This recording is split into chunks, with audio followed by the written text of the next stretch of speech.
Hi అండి. ఇంకా పండిపోయిన పచ్చిమిర్చి అన్నిటిని కూడా నీట్గా క్లీన్ చేసుకున్నానండి. ఉన్న టమాటోస్ని అయితే ఫస్ట్ అయితే కట్ చేసేసుకున్నాను.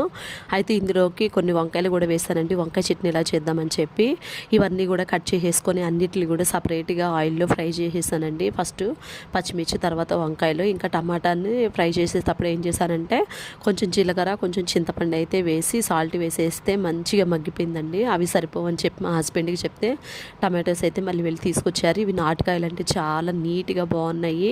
పైగా పులుపు కూడా ఎక్కువగా ఉన్నాయి అనమాట. 50 రూపాయలకి 3 కేజీలు ఇచ్చారంట. చాలా బెస్ట్ కదా, భలే నీట్గా ఉన్నాయండి.